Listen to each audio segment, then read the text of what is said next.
రేపు శ్రావణ మాసం మొదటి ఆదివారం. ఈ ఒక్క దీపం పెడితే మీ ఇల్లు డబ్బు, అదృష్టానికి కేర్ ఆఫ్ అడ్రస్‌గా మారుతుంది. శ్రావణ మాసం ఆదివారం డబ్బు నిలవటానికి ఒక అద్భుతమైన ఆధ్యాత్మిక పరిహారం గురించి ఈ వీడియోలో మనం తెలుసుకోబోతున్నాం. మీ చేతికి డబ్బు వస్తుంది. కానీ ఆ డబ్బు చేతిలో నిలవటం లేదా? ఒక ఖర్చు పూర్తవుతుంటే ఇంకొక ఖర్చు. ఒక అప్పు తీర్చగానే ఇంకొక అవసరం. ఎంత సంపాదించినా చివరికి చేతిలో ఏమీ మిగలటం లేదు అని అనిపిస్తుందా? అయితే ఈ వీడియోనండి చివరి వరకు చూడండి. ఎందుకంటే శ్రావణ మాసంలో వచ్చే ఈ మొదటి ఆదివారం రోజున మన సాంప్రదాయంలో పాటించే ఒక ఆధ్యాత్మిక ఆచారాన్ని ఈరోజు మీకు ఈ వీడియోలో తెలుసుకోపోతున్నారు. అయితే ఈ పరిహారం చెప్పే ముందండి, డబ్బు ఎందుకు వచ్చినా నిలబడం లేదనే ప్రశ్నకు శ్రీకృష్ణ పరమాత్మ భగవద్గీతలో చెప్పిన ఒక గొప్ప జీవిత సత్యాన్ని గుర్తు చేసుకుందాం. ఆ మాట మన డబ్బు విషయంలోనే కాదు, మన మొత్తం జీవితంలో చాలా పెద్ద మార్పునైతే తీసుకురాగలదు. శ్రీకృష్ణుడు అర్జునుడికి చెప్పిన ఆ గొప్ప బోధన ఏమిటి అంటే, మహాభారత యుద్ధ భూమిలో అర్జునుడు తీవ్ర ఆందోళనకు గురైనప్పుడు శ్రీకృష్ణ పరమాత్మ అతనికి కేవలం యుద్ధం గురించి మాత్రమే చెప్పలేదు, మనిషి మనసు ఎలా పనిచేస్తుందో కూడా వివరించారు. భగవద్గీతలో ఒక గొప్ప క్రమాన్ని శ్రీకృష్ణుడు వివరించాడు. మనిషి ఒక విషయాన్ని పదే పదే ఆలోచిస్తే ఆ విషయంపై ఆసక్తి పెరుగుతుంది. ఆ ఆసక్తి కోరికగా మారుతుంది. కోరిక నెరవేరకపోతే కోపం వస్తుంది. కోపం వచ్చినప్పుడు మనిషి వివేకాన్ని కోల్పోయే పరిస్థితి ఏర్పడుతుంది. అప్పుడు సరైన నిర్ణయాన్ని తీసుకోలేరు. ఇక్కడే మన జీవితానికి సంబంధించిన ఒక గొప్ప విషయం ఉంది. మనకి డబ్బు కావాలి, ఇది తప్పు కాదు. కుటుంబాన్ని చూసుకోవటానికి డబ్బు అవసరం. మన పిల్లల భవిష్యత్తు కోసం డబ్బు అవసరం. మన అవసరాల కోసం డబ్బు అవసరం. కానీ డబ్బు మన అవసరానికి సాధన కావాలే తప్ప మన మనసును నడిపించే యజమాని కాకూడదు. ఇది అర్థం చేసుకోకపోతే సంపాదన పెరిగినా ఖర్చులు పెరుగుతాయి, ఆదాయం పెరిగినా కోరికలు పెరుగుతాయి.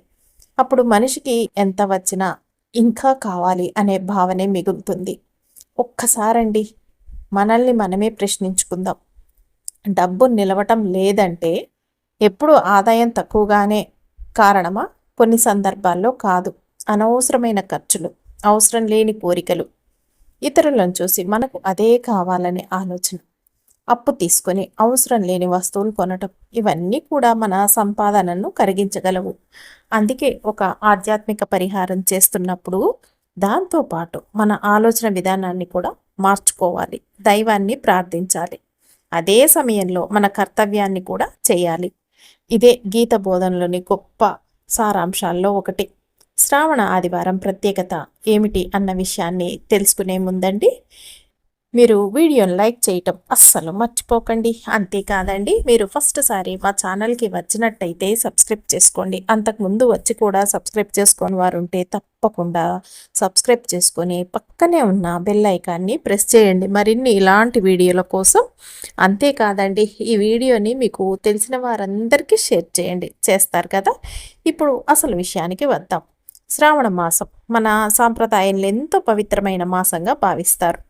ఈ మాసంలో భక్తితో చేసే పూజలు, దాన ధర్మాలు, దేవుని స్మరణకు ప్రత్యేకమైన ప్రాధాన్యత ఇస్తారు. ఆదివారం సూర్యదేవుడికి సంబంధించిన రోజుగా సాంప్రదాయంలో భావిస్తారు. కాబట్టి ఈ శ్రావణ ఆదివారం మన ఇంట్లోనండి ప్రశాంతంగా భక్తితో ఈ చిన్న పరిహారాన్ని చేయవచ్చు. ఇది సాంప్రదాయ విశ్వాసం మాత్రమే.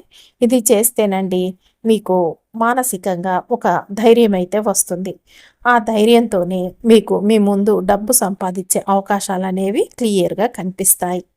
కానీ మీరు భక్తితో చేసే ఈ పరిహారం మనలో అండి క్రమశిక్షణ, కృతజ్ఞత, మంచి ఆలోచనలను పెంచే ఒక సందర్భంగా తీసుకోవచ్చు.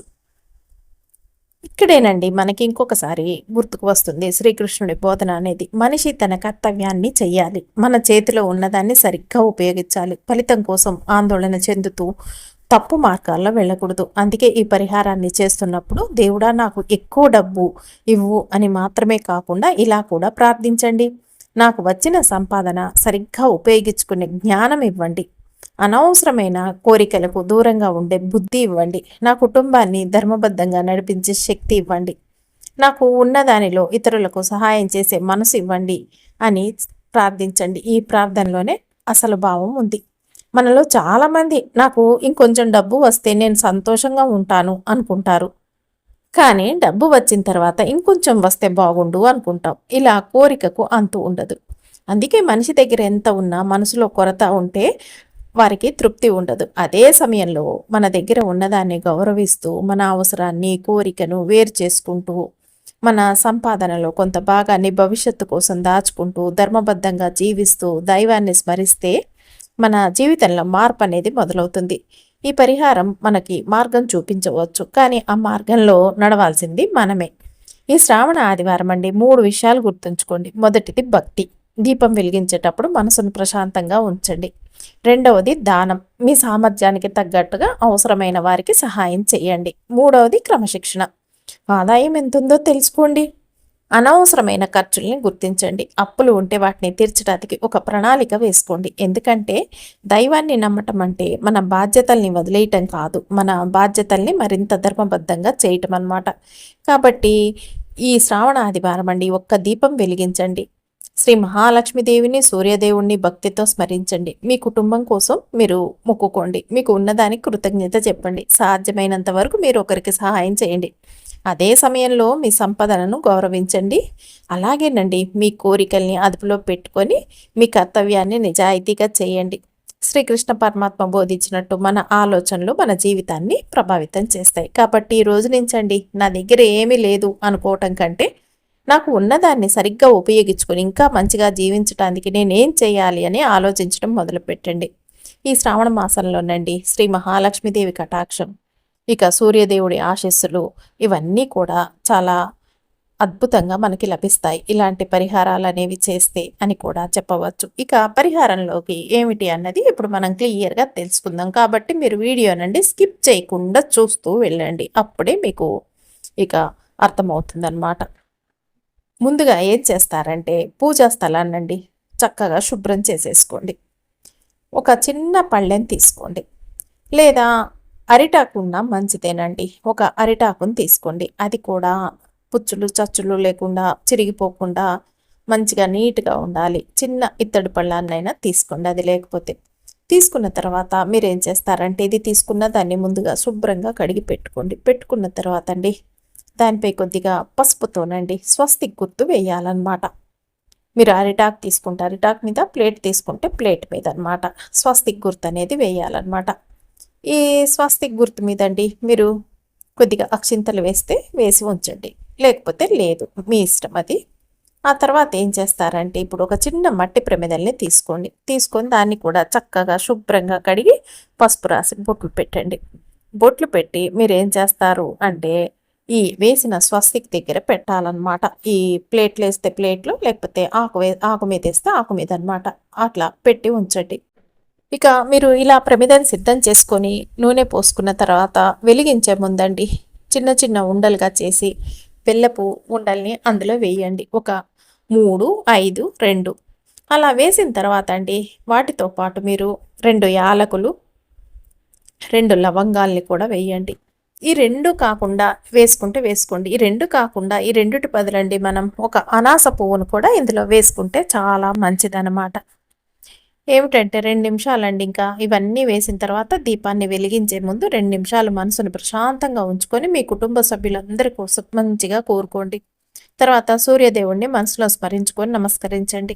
మీకు వీలైతే ఉదయమో సూర్యోదయం సమయంలోనండి సూర్యుడికి నీళ్లతో ఆర్ఘ్యం ఇవ్వండి. ఆ తర్వాత ఇంటి పూజా స్థలంలో దీపాన్ని వెలిగించండి. ఇక మీరు ఈ విధంగా మళ్ళీ కొద్దిగా బెల్లాన్ని తీసుకొని స్వామివారికి నైవేద్యంగా కూడా మనం పెట్టుకోవచ్చు అన్నమాట. పూజ పూర్తయిన తర్వాత ఆ నైవేద్యాన్ని మనం ప్రసాదంగా తీసుకోవాలన్నమాట. మీ సామర్థ్యానికి తగ్గట్టు ఒక్కరోజు అవసరమైతే ఒక వ్యక్తికండి ఏదన్నా ఆహారం లేదా ఏమన్నా పండ్లో ఏదో ఒకటండి దానం చేయండి. ఏంటంటే ఈ పూజ చేసిన తర్వాత ఈ విధంగా దీపం పెట్టినాక దానం చేయటం కొంచెం ముఖ్యమైన విషయం అని కూడా శాస్త్రాల్లో చెప్పబడిందని పండితులు చెప్తున్నారు. దానం అంటే మనము పెద్ద మొత్తంలో వేలకు వేలు, వందలకు వందలు డబ్బులు ఇవ్వటం మాత్రమే కాదు, మనకి చేతనైనంత సహాయం చేయటం కూడా దానమే అన్నమాట. ఒక ఆకలితో ఉన్న వ్యక్తికి భోజనం పెట్టడము, ఒక అవసరమైన వ్యక్తికి ఏదో ఒక సహాయం చేయటము, ఒక పేద కుటుంబానికి మనకు చేతనైనంత ఇవ్వటం అన్నమాట. ఇవన్నీ కూడా మన సాంప్రదాయంలో పుణ్యకార్యాలుగా భావిస్తారు అని కూడా పండితులు అంటున్నారు. అయితే రేపు ఆదివారం రోజండి సూర్య భగవానుడి సంబంధించిన రోజు కాబట్టి సూర్య భగవానుడిని మనం గ్రహాల రాజు అనుకుంటాము. అంతేకాదు ఆయన ప్రత్యక్ష దైవం అని కూడా మనందరికీ తెలుసు అన్నమాట. జ్యోతిష్య శాస్త్రంలో సూర్య భగవానుడికి అనుగ్రహం ఉంటే వ్యక్తి జీవితంలో చాలా అభివృద్ధి చెందుతాడు. వారి ఆరోగ్యం ఎల్లప్పుడూ బాగుంటుంది. జాతకంలో సూర్యుడు బలంగా ఉంటే జీవితంలో సుఖ సంతోషాలు, ఐశ్వర్యం, కీర్తి లభిస్తాయి. అదే సమయంలో సూర్యుడు బలహీనమైన లేదా బాధాకరమైన స్థితిలో ఉంటే వ్యక్తులు తరచుగా అనారోగ్యంతో బాధపడుతూ ఉంటారు. ఏ పని కూడా వారు చేసింది విజయవంతం అవదు. అయితే ఇలాంటి చెడు దుష్ప్రభావాలకు కొన్ని పరిహారాలనేవి మనం చేసుకుంటే కనుక వీటన్నిటి నుంచి బయటపడవచ్చని కూడా పండితులు చెప్తున్నారు. రేపు ఆదివారం రోజండి మీకు వీలైతే ఈ దీపారాధనతో పాటు మీరు ఇంటి బయట తలుపుకి ఇరువైపులా ఆవు నెయ్యితోనండి 2 దీపాలని వెలిగిస్తే చాలా మంచిది. నెయ్యి దీపం వెలిగించడం ద్వారా సూర్యభగవానుడితో పాటు లక్ష్మీదేవి కూడా ప్రసన్నురాలవుతుంది. తద్వారా ఇంట్లోకి డబ్బు అనేది వచ్చి చేరుతుంది. డబ్బుకు అసలు ఏ కొదవ ఉండదని కూడా చెప్తున్నారు. అలాగే గంధపు తిలకం అండి. ఆదివారం ఇంట్లో నుంచి బయటకు వెళ్ళేటప్పుడు మీరు ఏ పని కోసమైతే బయటకు వెళ్తున్నారో అది ఖచ్చితంగా పూర్తవ్వాలి అంటే కనుక గంధంతో తిలకం పెట్టుకొని వెళ్ళాలి. అలాగే ఎరుపు రంగు బట్టల్ని కూడా వేసుకొని వెళ్ళాలన్నమాట. మీకు ఏమైనా పనులన్నీ నిలిచిపోయినట్టు అనిపిస్తూ మీకు పనులు కావట్లేదు అనుకుంటే రేపు ఆదివారం నాడు ప్రవహించే నీటిలో బెల్లం, బియ్యం కలపటాన్ని శుభప్రదంగా భావిస్తారు. ఇలా చేయటం వల్ల సూర్యభగవానుడి అనుగ్రహం లభించి మీ పనులన్నీ కూడా నిలిచిపోయినాయి చకచక ముందుకి సాగుతాయి అని కూడా పండితులు అంటున్నారు. రేపు శ్రావణ మాసం అండి. చాలామంది ఏమిటంటే నాన్ వెజ్లు అవి మానేస్తూ ఉంటారు, ఏమి తినరు. కాయగూరల్లో కూడా అండి కొన్ని ప్రధానంగా తినకూడదనమాట. ఏమిటంటే తోటకూర, పాలకూర వంటి ఆకుకూరల్ని అస్సలు తినకూడదని పండితులు చెప్తున్నారు. అలాగే వంటల్లో ఉల్లిపాయ, వెల్లుల్లి వాడకాన్ని కూడా పూర్తిగా నియంత్రించాలన్నమాట. పురాణాల ప్రకారం శ్రావణ మాసంలో వంకాయ అపవిత్రమైనదిగా భావిస్తారు. కాబట్టి దీనిని అస్సలు భుజించరాదు. ఇలా చేస్తే మీకు వచ్చే సంపాదన ఆగిపోతుంది అని కూడా పండితులు చెప్తున్నారు. కాబట్టి ఈ ఆకుకూరలు కానీ ఇవి కానీ తినకుండా చూసుకోండి రేపు మీరు వండకుండా.